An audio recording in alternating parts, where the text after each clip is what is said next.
சில பேர் ஷாக் ஆவீங்க. பைபிள்ல சொல்லியிருக்கு, உன் பையன் செத்து போயிட்டா உன்னோட மருமகளை நீ கல்யாணம் பண்ணிக்கலாம். வணக்கம். டாக்டர் ஷாலினி ஒரு பேரறிஞர், ஒரு மனநல மருத்துவ நிபுணர், நிறைய படித்தவர், இன்னும் படித்து கொண்டிருப்பவர். அவர் என்ன சொல்கிறார் என்று கேளுங்கள். சில பேர் ஷாக் ஆவீங்க. பைபிள்ல சொல்லியிருக்கு, உன் பையன் செத்து போயிட்டா உன்னோட மருமகளை நீ கல்யாணம் பண்ணிக்கலாம். கல்யாணம் பண்ணிக்கிறோ இல்லையோ அவளுக்கு நீ குழந்தை கொடுக்கலாம். Does it make sense to you? நீங்க நினைப்பீங்க இது ரொம்ப கேவலமான மீமா இருக்கு, இப்பெல்லாம் செய்வாங்களா, கல்ச்சரே சரியில்லைப்பா அப்படின்னு நீங்க சொல்லுவீங்க. இப்ப நீங்க உள்ளார்ந்து யோசிச்சு பாத்தீங்கன்னா, இப்ப நான் தான் அந்த மாமனார்னு வச்சுக்கோங்களேன். எனக்கும் என் பையனுக்கும் 50% சேம் ஜீன்ஸ் தான் இருக்கும். என் பையனை தேர்ந்தெடுத்தா ஒரு பொண்ணுன்னா அவன் ஆக்சுவலி என்னதான் தேர்ந்தெடுத்திருக்கா, என்னோட மரபணு தான் அவன் தேர்ந்தெடுத்திருக்கா. என் பையன் இல்ல, என் பையன் இறந்து போயிட்டான், வேற யாரும் அந்த பொண்ணுக்கு வாழ்க்கை கொடுக்க வாய்ப்பு இல்லை, அந்த ஊர்ல வேற ஆம்பளைங்களே இல்லைன்னா என்னோட சந்ததி பெருகணுன்றதுக்காக என் மருமகளை நான் சேர்த்துக் கொள்வது அவங்க ஊர்ல அந்த காலத்துல கரெக்ட்னு அவங்க நினைச்சாங்க. இதே விஷயத்த நம்ம ஊர்ல ஒரு தாத்தா செய்தா நம்ம என்ன சொல்லுவோம், இந்த வயசுல இந்த தாத்தாக்கு இது கேக்குதா, விவசாய இருக்குதா, முறை தெரியாம நடந்துக்கிறாருன்னு நம்ம சொல்லுவோம். ஏன்னா நம்ம ஊர்ல வயபிளான யங் மேன் நிறைய பேர் இருக்கும்.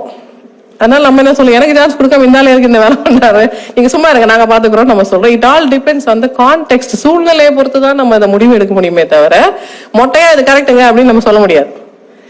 நான் இங்க மரபணு பரிணாமம் என்றெல்லாம் அறிவியல் அது இதுன்னெலாம் உருட்ட வரல.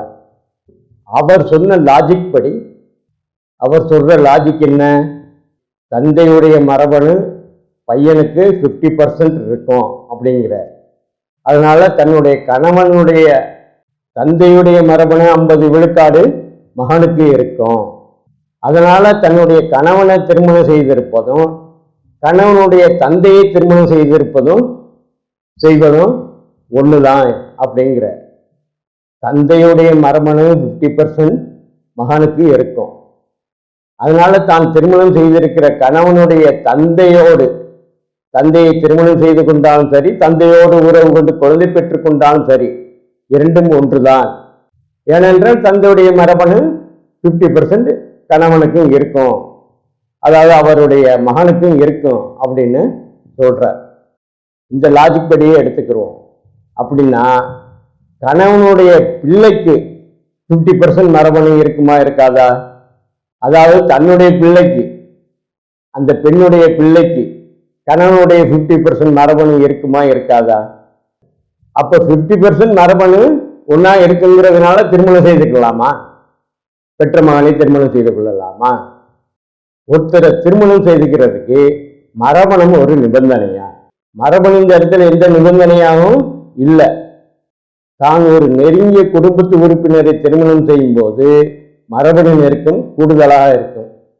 அயலாருடைய மரபணு நெருக்கம் மிக குறைவா இருக்கும், இல்லாமலும் இருக்கும். அதனால நெருங்கிய உறவு இல்லாத வேறு யாரை வேண்டாலும் திருமணம் செய்து கொள்ளலாம். இருவரும் பெற்றவர்களாக இருக்கும்போது மகனை திருமணம் செய்து கொண்டால் என்ன, தந்தையை திருமணம் செய்து கொண்டால் என்ன, ஒன்றும் இல்லை. ஆனால் இவர் என்ன இங்க சொல்ல வர்றாரு, தந்தைக்குள்ள மரபணு மகனுக்கும் இருக்கும், 50% மரபணு இருக்கும், அதனால திருமணம் செஞ்சுக்கலான்னு ஒரு புதிய அறிவியலை சொல்கிறார். அந்த லாஜிக் படி பார்த்தா கணவனுடைய 50% மரபணு மகனுக்கும் இருக்குமே, அவ மகனையும் திருமணம் செஞ்சுக்கலான்னு எடுத்துக்கலாமோ? திருமண உறவு முறை காலங்களுக்கு ஏற்ப சமூகத்தில் மாற்றமடைந்து கொண்டு வந்திருக்கிறது, அதில் மாற்று கருத்து இல்லை. அந்த கால வழக்கப்படி சொல்லுவதன்படி மாமனாரையும் திருமணம் செய்து கொள்ளலாம் என்று இருந்திருக்கலாம். ஆனால் இன்று இல்லை, அதையும் அவரே சொல்கிறார். இன்று பொருந்துமா என்று மழுப்புகிறார். இன்று பொருந்தாது என்பது அறிவியலுக்கும் சமூக நடைமுறைக்கும் தொடர்பில்லை. அறிவியல் முறைப்படி பார்த்தால் மாமனாரும் கணவனும் அயலானவர்களாக இருக்கும் பொழுது யாரை வேண்டுமானாலும் திருமணம் செய்து கொள்ளலாம். இந்த இடத்துல இவர் எதற்கு இந்த மரபணு அது இதுன்னு போட்டு உருட்டுறாரு? இப்ப நீங்க உள்ளார்ந்து யோசிச்சு பாத்தீங்கன்னா, இப்ப நான் தான் அந்த மாமனார்னு வச்சுக்கோங்களேன். எனக்கும் என் பையனுக்கும் 50% சேம் ஜீன்ஸ் தான் இருக்கும். என் பையனை தேர்ந்தெடுத்தா ஒரு பொண்ணுன்னா அவன் ஆக்சுவலி என்னதான் தேர்ந்தெடுத்திருக்கா, என்னோட மரபணு தான் அவன் தேர்ந்தெடுத்திருக்கா. பைபிள்ல மாமனாரை திருமணம் செய்து கொண்டதாக வர்றத சரியா ஒழுக்கமானதான்னு யாரை கேட்டிருப்பாங்க போல. அதுக்கு அந்த கால சூழ்நிலை அப்படித்தான். திருமண உறவு கட்டுப்பாடுகள் பலவாறாக மாறி வந்திருக்குன்னு சொல்லிட்டு வேற ஏதாவது எடுத்துக்காட்டுகளை சொல்லி இருக்கலாம். அதை விட்டு 50% மரபணு தந்தைக்கும் மகனுக்கும் இருக்குன்னா தன்னுடைய கணவனுடைய பிள்ளைக்கும் மரபணு 50% இருக்கும்ல, அப்போ அவங்களையும் திருமணம் செஞ்சுக்கலான்னு பொருளாகுமா? தாய் வழி சமூகத்துல மனிதன் காட்டு மிராண்டியா இருக்கிற காலத்துல தாய் மகன் என்ற பிரிவு இல்லாது இருந்தது என்று சொல்கிறார்கள். அது அந்த கால சூழ்நிலை, மனித சிறு சிறு குழுக்களாக வாழ்ந்த சூழ்நிலை. இன்று நாம் நிறைய மாறி வந்திருக்கிறோம். மருமகளை மகளாக பார்ப்பதும் மருமகள் மாமனாரை தந்தையாக பார்ப்பதும் கூட இன்று நம் வழக்கத்தில் வந்திருக்கிறது. அப்படி இருக்கும்போது அவர் என்ன சொல்லியிருக்கணும், அந்த கால சூழ்நிலையில் அதை இன்று எடுத்துக்கிட்டு கேள்விகளாக கேட்பது பொருத்தமில்லைன்னு சொல்லியிருக்கணும். அதை விட்டுட்டு 50% மரபணு 75% மரபணுன்னுக்கிட்டு முட்டு கொடுக்கிறாரு. ஒரு பெண் ஒருவரை திருமணம் செஞ்சு கொள்ளும்போது ஒருவருடைய அப்பாவாக இருந்தால் என்ன, ஒருவருடைய தாத்தாவாக இருந்தால் என்ன, அப்பாவுடைய தாத்தாவாக இருந்தால் என்ன, அண்ணன் தம்பிகளாக இருந்தால் என்ன, எல்லாம் ஒன்று தான். யாரை வேணாலும் திருமணம் செஞ்சு கொள்ளலாம். அந்த பெண்ணுக்கு அந்த ஒருவர் அப்பாவும் இல்லை, தாத்தாவும் இல்லை, தாத்தாவுடைய தாத்தாவும் இல்லை, அண்ணன் தம்பியும் இல்லை. அப்படி இருக்கும்போது அவர் திருமணம் செய்து கொள்ளலாம். யாரை வேண்டுமானாலும் மனம் பொருந்தினால் திருமணம் செய்து கொள்ளலாம். வயது பொருத்தம் கூட அவரவர் விருப்பம்தான். இவர் உள்ளார்ந்த அர்த்தப்படி 50% ஜீன் இருக்குன்னு சொல்ல வர்றாரு. அதே மாதிரி தானே பெண்ணுக்கும் அந்த ஆணும் மாமியாரையும் திருமணம் செய்து கொள்ளலாம், மாமியாருடைய அம்மாவையும் திருமணம் செய்து கொள்ளலாம், அந்த பெண்ணுடைய அக்கா தங்கச்சியையும் திருமணம் செய்து கொள்ளலாம் தானே. அவர்களுக்கும் அந்த தாய் வழியில் 50% மரபணு இருக்கும் தானே.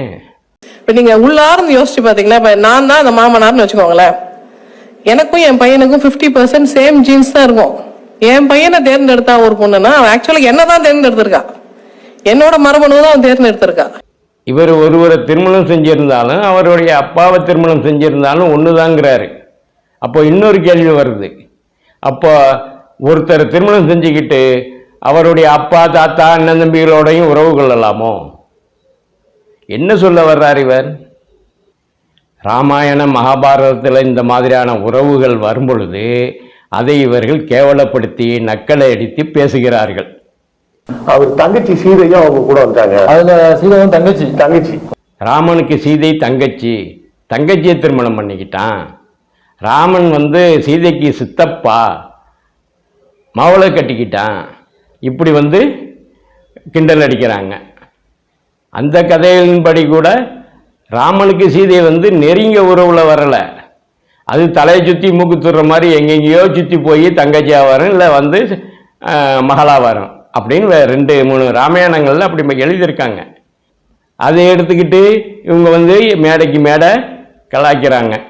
மகாபாரதத்தில் திரௌபதி அண்ணன் தம்பி 5 பேர்களை பஞ்சபாண்டவர்களை திருமணம் செஞ்சுக்கிறார். இதை எடுத்து வச்சு இந்த பௌத்தரிவாதிகள் என்ன சொல்கிறாங்க, ஐயோ இதெல்லாம் ஒரு ஒழுக்கமா, கேடுகட்ட ஒழுக்கங்கெட்ட இந்த மகாபாரதத்தை ஒரு காவியம்னு சொல்கிறாங்களே அப்படின்னு மேடையில் பேசுகிறாங்க. புத்தகமாக எழுதி கிழிச்சிருக்காங்க. இந்த கதைக்கு அந்த கால சூழ்நிலையும் அந்த சமூக சூழ்நிலையும் உங்கள் கண்ணுக்கு தெரியலை. டாக்டர் ஷாலினி கதைகளுக்கு மரபணு தியரிப்படி பஞ்சபாண்டவர்கள் 5 பேருக்கும் ஒரே மரபணு தானே இருக்கும், அண்ணன் தம்பிங்க தானே. அப்போது அறிவியல் முறைப்படி சரிதானே. ஆனால் மாமனாரை திருமணம் செஞ்சு கொண்ட பைபிள் கதைக்கு மரபணு அது இதுன்னு தலையை சுற்றி மூக்கு சுற்றி அது உள்ளார்ந்த அர்த்தப்படி சரிதான்னு முட்டு கொடுக்குறாரு. பைபிள் குரானில் உள்ள ஆதமியவாள் கதை என்ன? ஆதமியவாளுக்கு 2 பிள்ளைகள், 2 ஆண் பிள்ளைகள். பிறகு எப்படி சந்ததி உருவாகியது? அதுக்கு 50%, 75%, 25%ன்னு முட்டு கொடுப்பாங்களோ? இது வேற ஒன்றும் இல்லை, சிறுபான்மையினரிடம் பகுத்தறிவானை பல்லிழிக்கும். நன்றி. For detailed analysis, subscribe, like, share, click notification.